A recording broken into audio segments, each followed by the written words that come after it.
and welcome to Mythmakers. Mythmakers is the podcast for fantasy fans and fantasy creatives, brought to you by the Oxford Centre for Fantasy. My name is Julia Golding. I'm an author and also I run the Centre for Fantasy.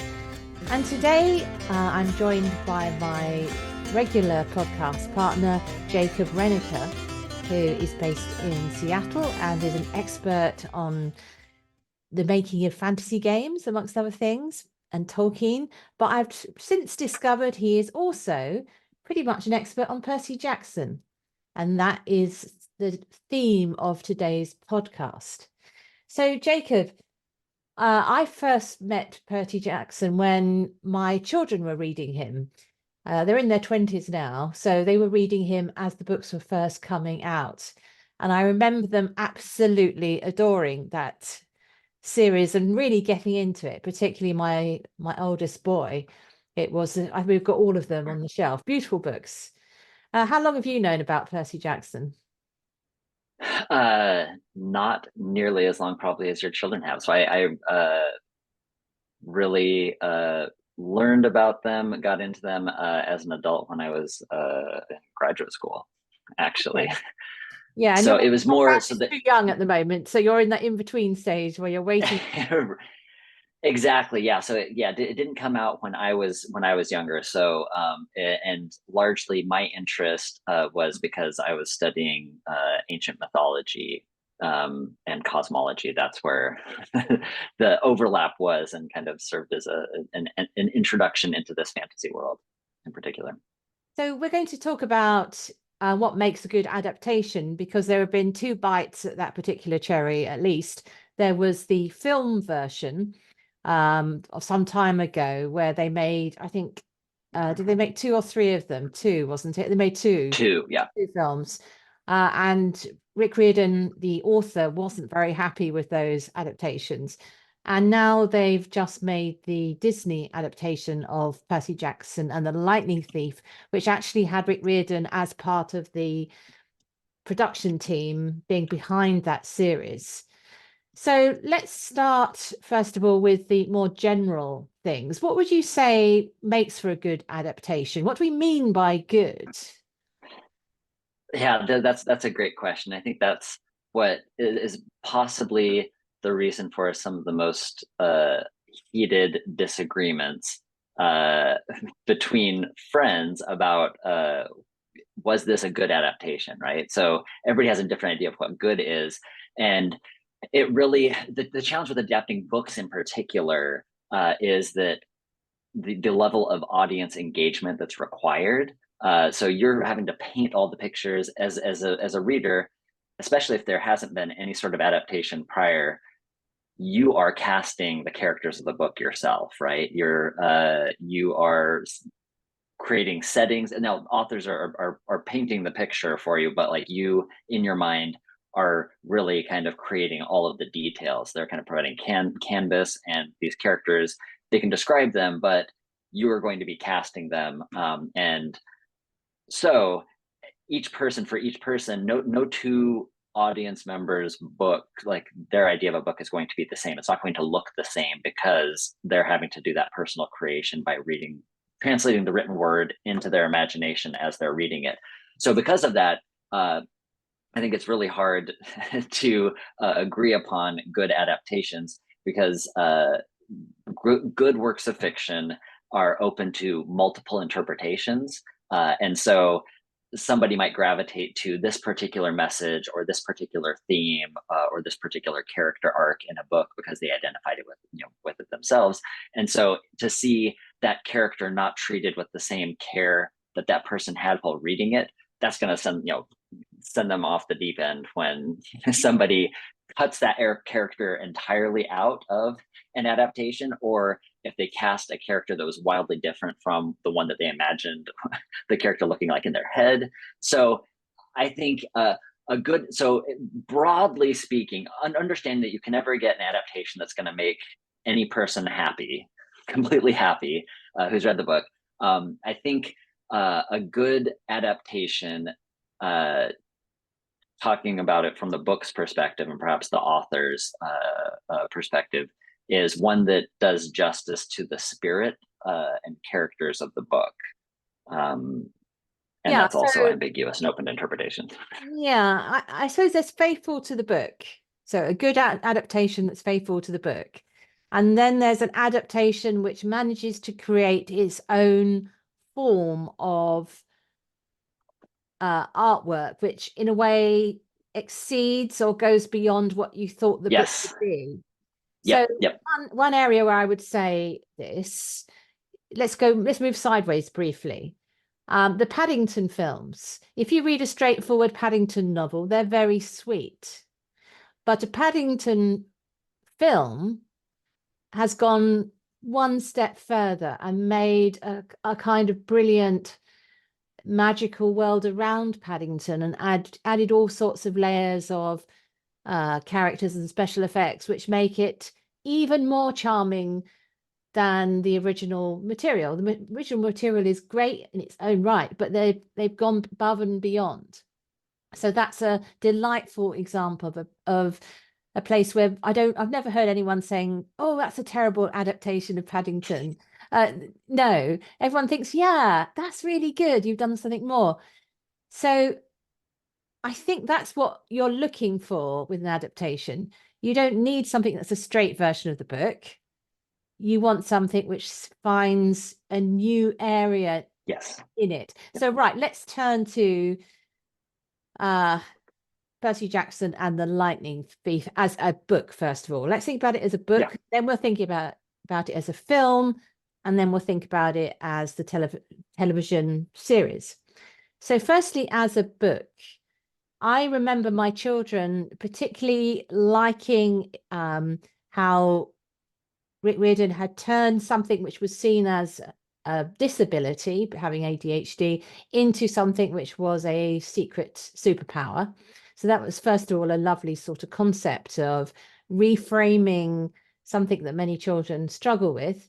And then they also loved the modernization. They already knew quite a few Greek myths, being the kind of family we were. Which, we'd probably already told them all this stuff, had, storybooks about Greek myths. And they loved seeing the updating, the surprising appearance of the gods in modern life. So the playfulness. And I think they also enjoyed Percy Jackson himself as the main character. They don't like all books in that series equally, and the follow-on series, but the first one everybody liked. So that first book really works very well as a middle grade, upper end of middle grade, sort of slightly older children read. Very, very successful. And it's a book they read on their own. They didn't have it read to them. So it might be the kind of book which a young reader picks up for the first time and actually gets through themselves, because the storytelling and everything is so exciting that it's a really good book to click children onto reading. As an adult, I read them alongside my kids and really enjoyed them too. So how about you? What did you find in the books? Yeah, it's interesting. I was actually turned off by the voice of the book, just initial like gut reaction, because it's a middle grade audience, and the main character is a first person text, first person narrative, and they're it's speaking like a middle grader, and that for whatever reason it was really an obstacle for me to enjoy the book itself. So the You messenger, the were voice, reading it as an adult, though. I was reading it as yes, as a graduate It's kind of, student, you got to, so that's a different experience. yeah. Right. So my nephew Connor, who has ADHD, knows it inside and out, absolutely loves it, and like that tone and the cheekiness of the character, of that first person character, like that, just like that drew him in, and connected with him. So I can see why people in that, middle graders, could really connect with the character and really enjoy that level of humor and like kind of commentary. And so it is firmly in middle grade middle grade audience, middle grade setting, middle grade sensibilities, and does a really good job for that audience.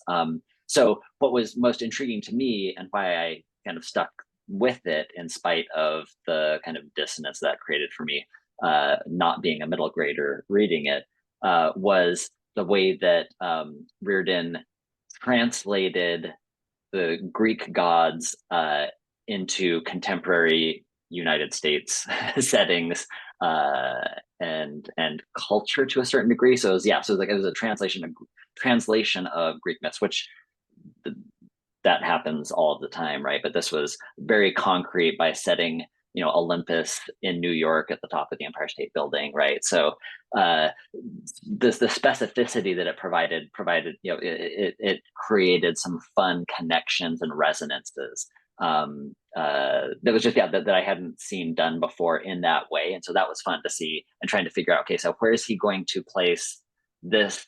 Or so I was instead of trying to anticipate, okay, so if I'm doing this, where is the greatest overlap between this character or this place and America as I know it? So it's almost like, so Neil Gaiman does this in American Gods to a certain degree. It's a different tack, but it's translating deities, these ancient stories, to contemporary life, culture, and what that means and what it looks like. I can't think off the top of my head which came first. Was American Gods first? I think it was, wasn't it? That's a great question.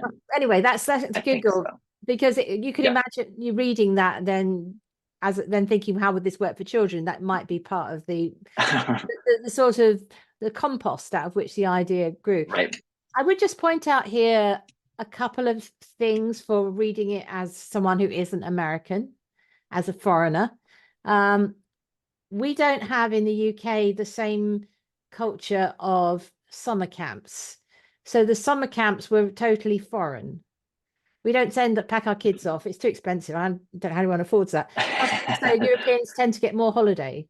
So you might have a play scheme locally, but you wouldn't send them off to a camp in the woods where they get up to death-defying things unless, not every summer, maybe occasionally. So there were sort of two levels of foreignness for an outsider. And the other thing is there is a kind of American cultural supremacy that I kind of think, wonder what the Greeks think that right. created. I mean, maybe that's the language you'd use now and you wouldn't have in the 2000s, but culturally appropriating the Greek gods. So now thinking about it, I'm thinking, actually, okay, I'm not sure that it's problematic. Top yeah, nation, and really. I did that. So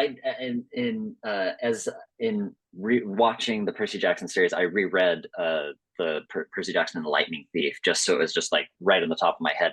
And that was one thing that I noticed that came up several times was explaining, why are the Greek gods in America? It's that, well, the center of Western civilization was Greece, and then slowly it moved, and now the pinnacle of Western civilization is America. So that's why it's here. And so that can come up. And so that reads differently today than it did in 2005. Well, probably no. To certain degrees, but so 2005 was when Lightning Thief came out. And just to answer your question, 2001 was when American Gods was published first. Oh, interesting. Yeah. So but you're right, it does land different. And I think similarly to the boarding schools, that's something that is a largely foreign concept to American audiences. So that's why Harry Potter is really intriguing to people, and kind of a sense of mystical or foreignness, that you go and you live at a school, and that's where you eat and sleep and do everything, and you're away from your families until the holidays. That's something that we don't consider. So that's interesting, that from your end, that not having summer camps, that kind of has that same sort of mystique or sense of adventure that you might not have by a native audience. Yeah, so that's a really good parallel. So the summer camps is our boarding school equivalent. So we were talking about, thinking about this as a novel. I would say that it has a really strong identity as a novel beyond the little things we've mentioned, which is it started off a whole kind of subgenre itself, whether or not it was influenced by American gods or not, I don't think that matters, because other people have reimagined these gods and before that.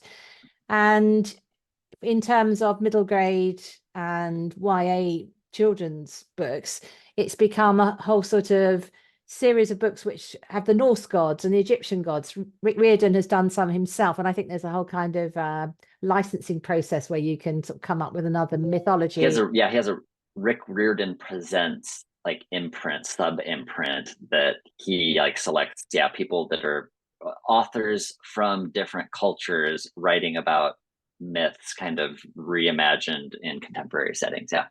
Yeah, maybe that's his answer, because obviously he was writing this in the early 2000s, and me saying, well, what about the Greeks? Maybe that's in a way him sort of reflecting on that and actually saying, I can see that as your kind of, okay, I better tidy up, go corrective, tear this out a bit. So it's clearly very strong as a novel, and great, well done, and I'm sure it will be a classic for many, many years. So let's move on to the first round of the films. The big decision there was to age up the cast. So I'm trying to think of the name of the young man who played Percy Jackson. It was Logan somebody. He was probably a sort of, he looked a bit like he was sort of high schooler, he was good looking. I'll Google his name in a second. Logan Lerman. Logan Lerman. I was going to say that and I sounded a bit wrong. But anyway, Logan Lerman plus very beautiful Annabeth, improbably beautiful with her blue eyes. I remember that. And yes. And it was quite a cute Grover. I remember quite liking him. Yes. Who's a bit older anyway.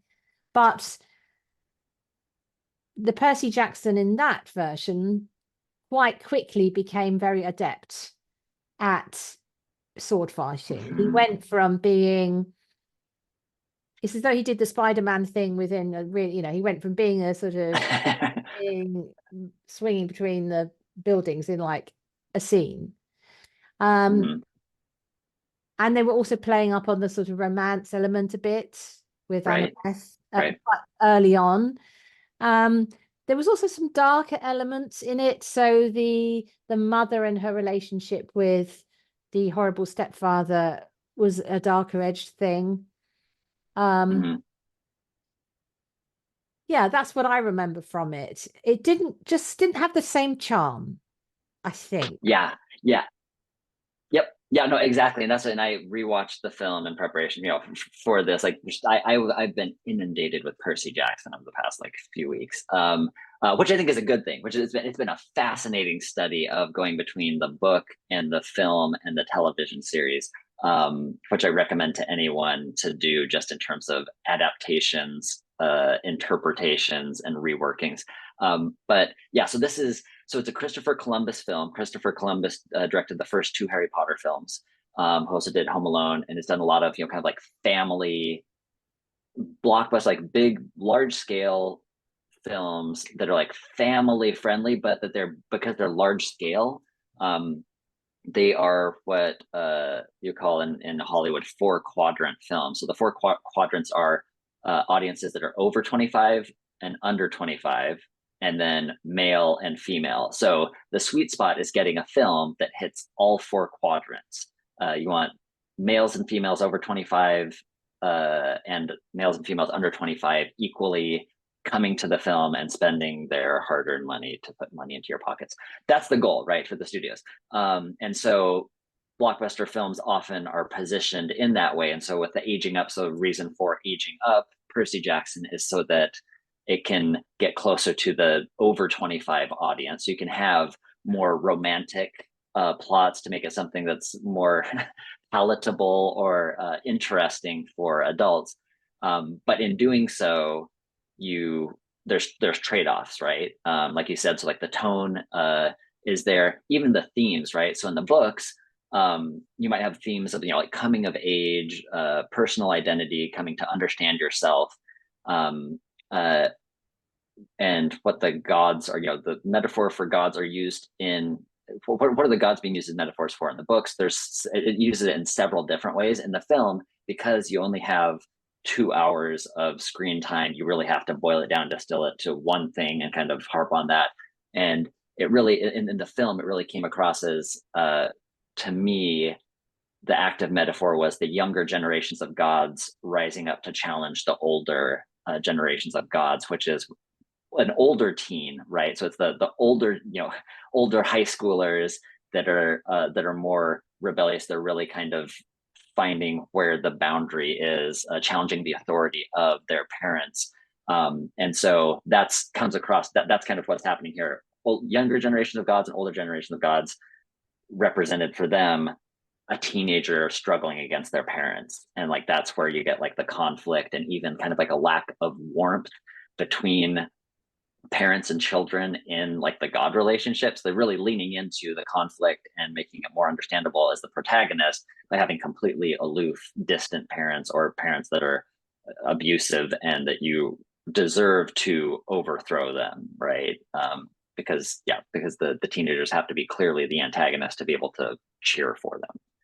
Yeah. In that setting. So there's, but definitely the aging up affects a number of things. The proficiency of Percy, so that changes kind of him as a character, his attitude, right, as a character, and his relatability, either way, again, depending on where you are in the audience, and the romance subplots, which is why they also including, Pierce Brosnan as your Charon. Yeah. Yep. And so that's to draw in the older audience, right? To have like hired, big name actors that can draw in, and like Pierce Brosnan is James Bond, attracting male and female audience members with that kind of casting. So it's strategic, but like it is as an adaptation, they focused on something in particular to make a particular, so it's a retelling. So each adaptation is an interpretation and essentially a retelling for a particular audience, and that's the route that they chose to take.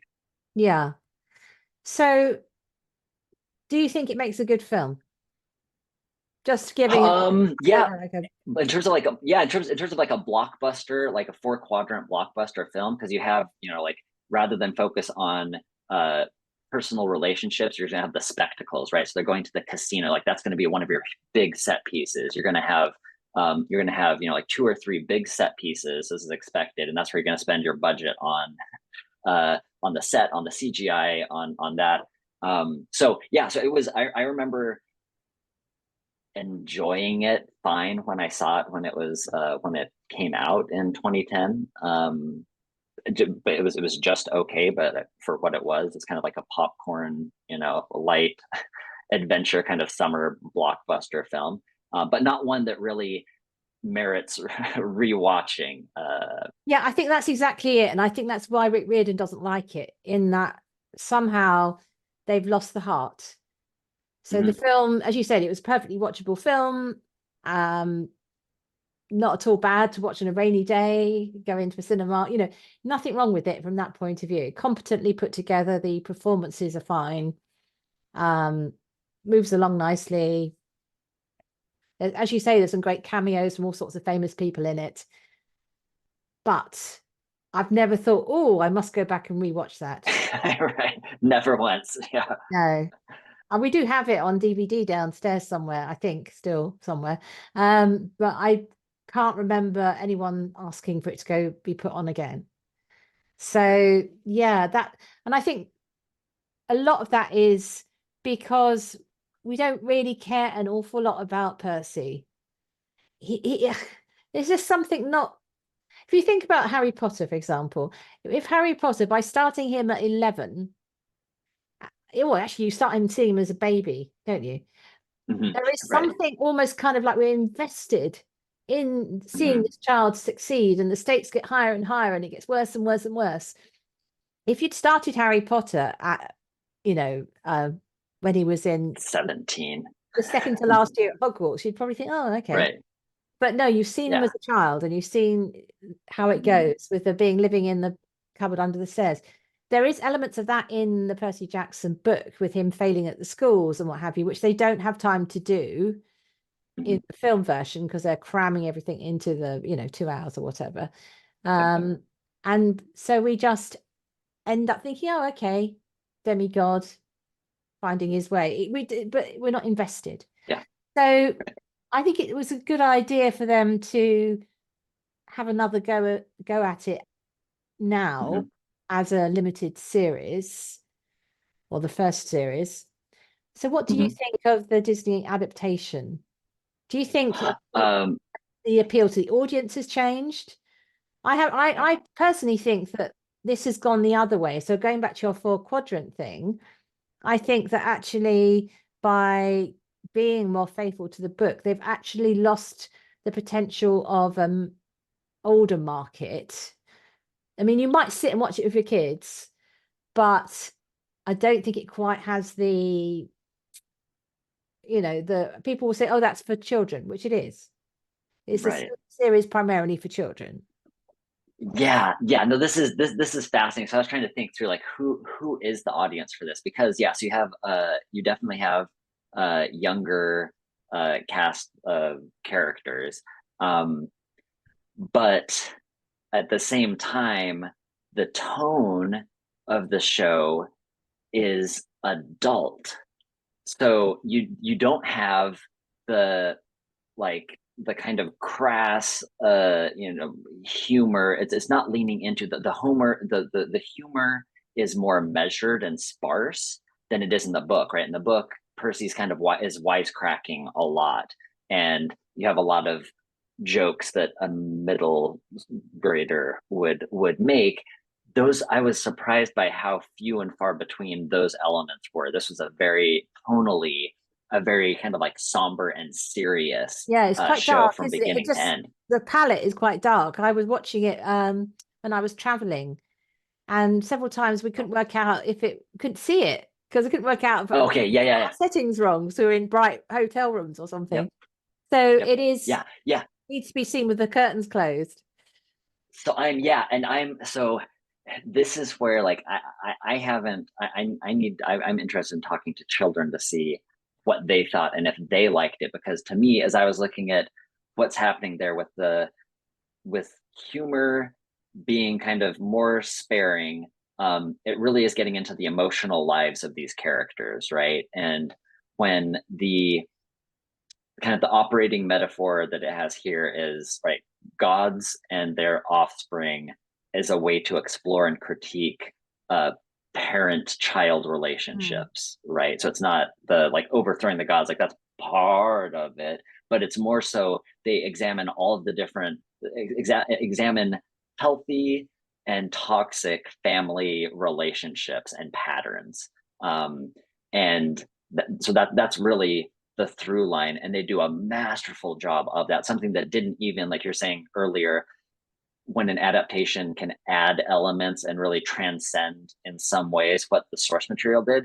That's really what I feel is happening here with the Percy Jackson television series, just Disney Plus series, is that they're honing in on this particular thread, the gods, Greek gods, and the stories of Greek gods and gods, the offspring of gods, and interrelationship between these families of gods, right? Because they're all related.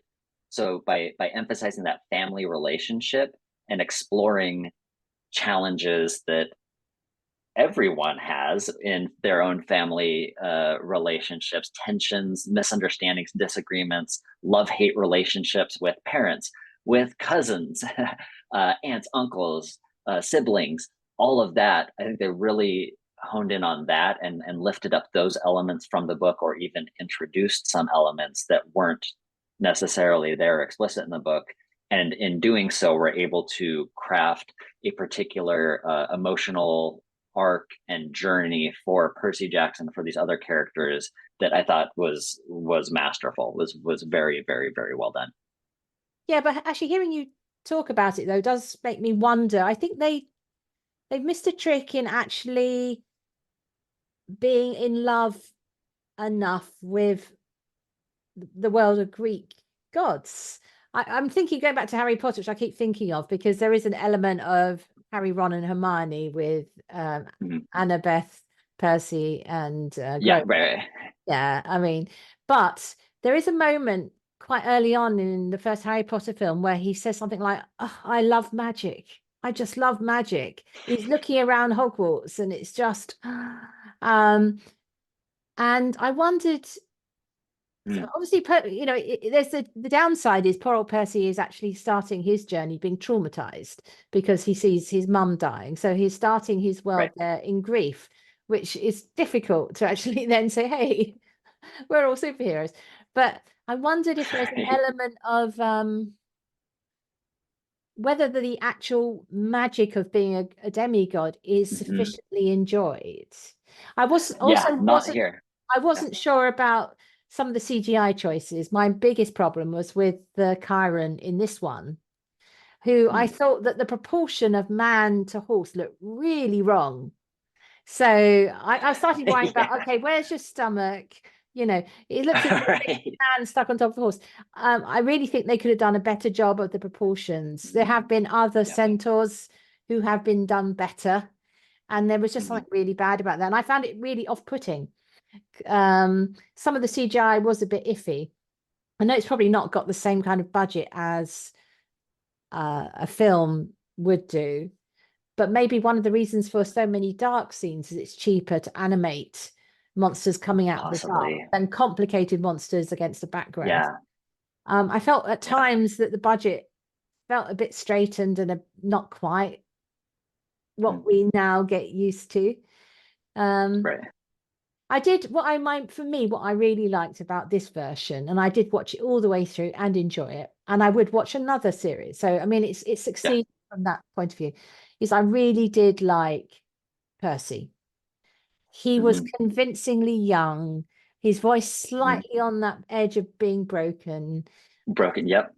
vulnerable. He had this vulnerability about him. Yeah. So when Annabeth is the sort of first prefiguring of Annabeth's sort of scheming is how she uses him in the capture the flag game. And him wandering around being, oh, I'm told to go and stand over here now, am I? You know, that feeling of being the child who doesn't understand what's going on around you was, I felt, really well evoked. And that felt very relatable. And I thought he was splendid. I thought Annabeth was also, she was given a limited number of things to do, but she was fine, absolutely Yeah. fine. I also particularly like Grover. Yeah. Yeah. Yeah. Very strong. And this is one of the yeah, the amazing difference I think between today and say 30, 40 years ago is like the caliber of child actors. Yeah, really This good, is like really so, good. so very, very good. So like there wasn't really there were I can't even really remember moments where acting took me out of the story. Yeah, these young actors were so good and so invested in these like emotionally weighty uh, roles. Again, like exploring these themes of trauma, overcoming family-based trauma.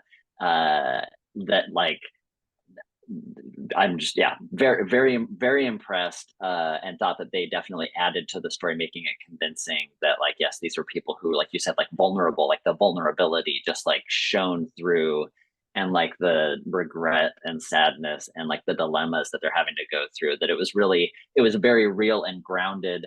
And I don't know, again, like I don't know if that they did such a good job of following the script, if that was the script didn't have within it more of a sense of the wonder that you said. So you don't really have as much, you have moments where they're just like, yeah, this is fun, and kind of playing a playful experience with having godlike powers. But that's really kind of subdued and here in this, whereas with the book, right, it was you have this exuberant voice, this character, this first person who is, every time something happening, he's talking about how cool it is and how awesome or great, and is constantly pointing out the wonder. So that's one of the things that you're right, I think, to observe that here, by focusing on those really heavy emotional relational themes, that sometimes you miss a little bit of the sense of like wonder that maybe people in that age would be more likely to experience and notice, as kind of highlighted in the Harry Potter books and the adaptations there. So we're talking about the success of adaptations. Would you say that the TV series was a better adaptation in the film? Yeah.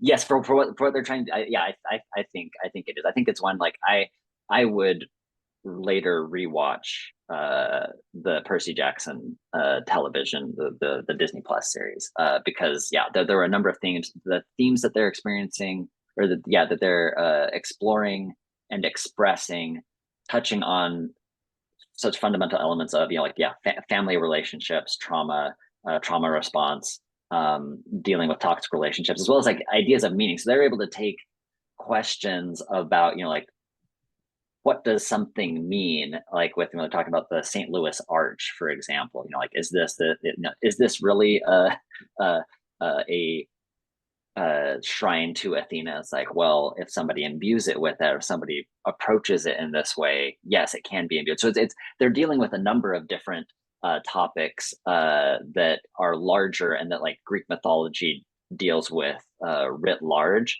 But it's the has, and again, it doesn't really harp on like, this person is categorically good, this person is categorically bad, right? You show how, with how that deals with Poseidon, with Percy's father. Spoiler alert for people who didn't understand that already, but I hope that wasn't too much respect. But like his mother, right? You see like the goods, the struggles, that she isn't just like qualitatively an incredible parent. She has things that she's working through and that has done wrong, and she has to own up to that. Same thing with the father.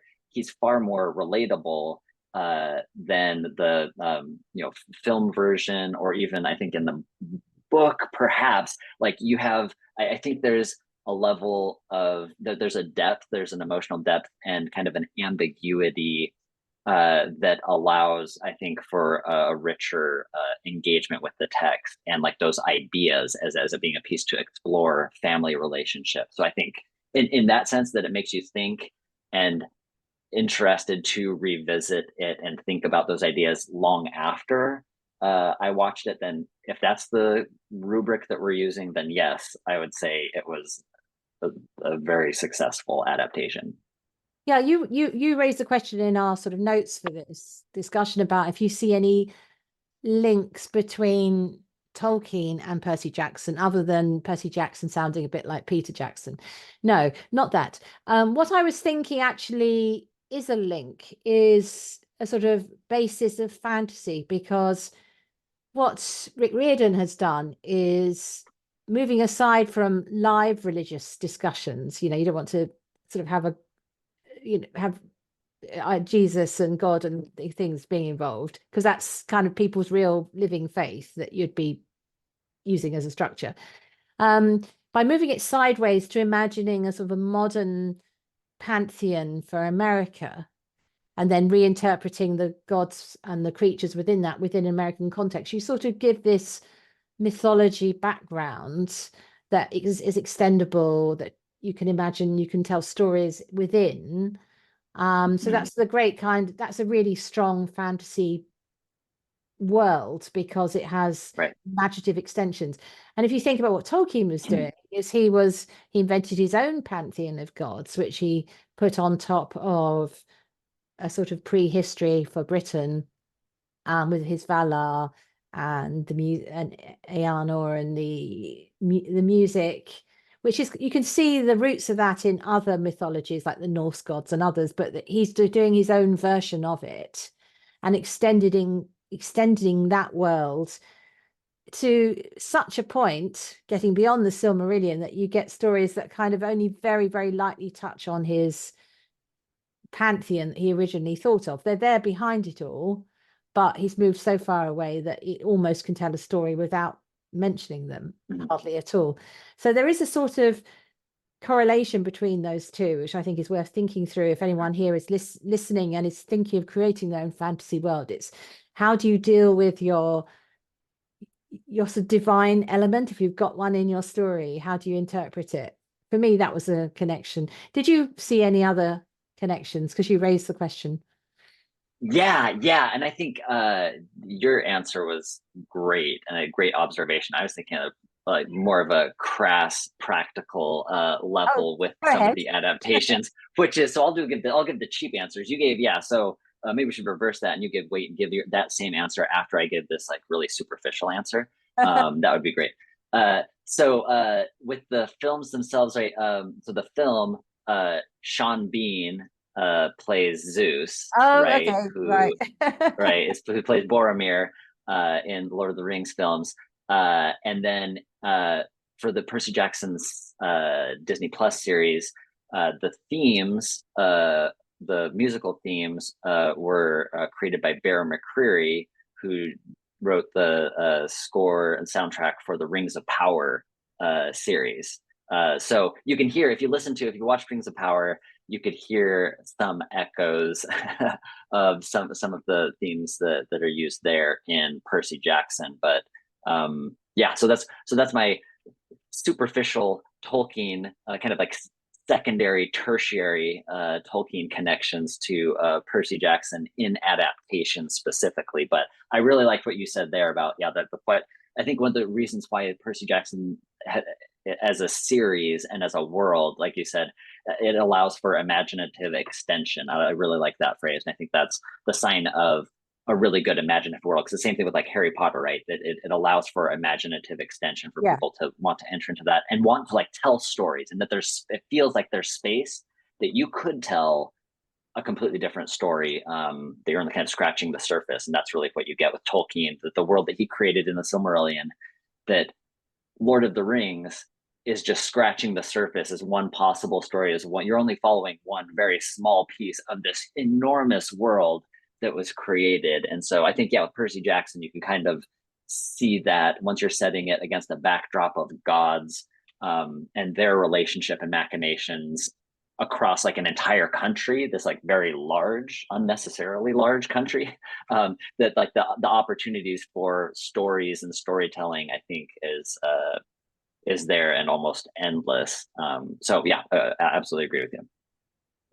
Thank you. So just to wind this up, do we have a Greek mythology related fantasy tip? Because we always have some kind of fantasy tip at the end. What's yours? So I went this past summer, listened to both the Iliad and the Odyssey narrated. Phenomenal jobs by Alfred Molina, narrated the Iliad. If you're a superhero fan, if you're a Shakespearean fan, he is wonderful. He's British. If you're a Accent, superhero fan, he's Dr. Octopus in yeah. Spider-Man 2. Yeah. But he's and in No Way Home, reprises his role phenomenal. But he does a tremendous job. So he's the classically trained actor, guild school for acting. It's like just phenomenal. So he does the narrating for the Iliad. And the Odyssey, again, another superficial Tolkien connection, is narrated by Sir Ian McKellen. You can get a version of that that is wonderfully done. And so if you're looking, and just like as I was listening to that, just again, these imaginative worlds, imaginative extensions, just being fully immersed in these worlds, and kind of like following the flow of the stories and Homer's storytelling, that really just kind of renewed my love for the classics and Greek literature in particular. And the reason I went through a reread was after reading a few different biographies of C.S. Lewis and his kind of his love for Greek literature and how much that inspired his own writings and fantasy writings and what he's doing in Narnia. So you can kind of see little glimpses and peaks of different things and how that intersects. And that was just delightful. So my recommendation is an old one. You might have heard of it. It's the Iliad and the Odyssey by one Homer, one hot off the press. Yeah. Yes, right. But actually exactly. But those the audio versions are great. That links quite well to my recommendation, which is as we are interested in the Inklings, you mentioned C.S. Lewis. If, dear reader out there, you haven't yet read C.S. Lewis's Until We Have Faces, you don't really understand and know C.S. Lewis. It is probably his best adult novel by quite a long way. It is reimagining of the Psyche myth, but it is an unusual female heroine, completely different, very complex than anything you might expect him to write. So I would say go away and read that, because it is a huge surprise when you do. I bet if someone gave it to you without his name on the front, it would be one of the last people you imagine who'd written that novel. It's so surprising.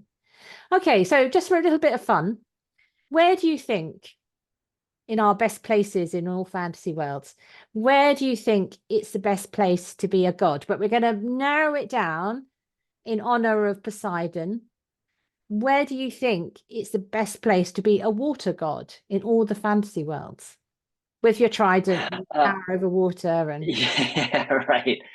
See, I would love. I think, and this is again a bias towards C.S. Lewis, that Narnia. I would love to explore what being a water god in Narnia was like, because we see, you have naiads, dryads, you have different Father characters, but you don't see some river god comes at some point in Prince of Caspian. Exactly. Right. Yeah, no, exactly. And so I think with Voyage of the Dawn Treader, you're in the water, and so, and like you see right the underwater, like toward at the very end, this kind of like underwater world that they just like hint at and give you kind of a longing. C.S. gives you like instills a longing for this like underwater world that you only glimpse barely and then leave behind. But just the imaginative with Narnia's kind of Greek philosophical and mythological kind of underpinnings and intermixings. I think it would be fun to explore. I would like to see what a Poseidon or Poseidon's equivalent would be doing in Narnia. It's something that's completely just like attached to the sea and the world of water. So how about you, Julia? I'm going to go slightly different, because I was thinking Aquaman, Avatar. No. I was thinking actually one really interesting imaginings of a river god is Ben Aronovich's Rivers of London, which is the first of a series of novels set in a sort of slightly skewed London, where the river gods like Father Thames and the other rivers that are now mainly lost in London are all personified in that Greek myth way. And I think that's a really fun thing to think of. So a lot of those are taken. So I might try and be another river that's not yet been given the Tweed or the River Severn or something. I'll choose another river and visit that world as this sort of personified goddess. I think that's quite an interesting way of putting a fantasy frame around natural things. So that's my choice. Ben Aronovich, The Rivers of London. Jacob, thank you so much for talking about Percy Jackson with us, and we look forward to Disney getting around to making a second series, because I think we'd both watch it, wouldn't we? Yeah. Yes, absolutely. So goodbye from us. Thanks.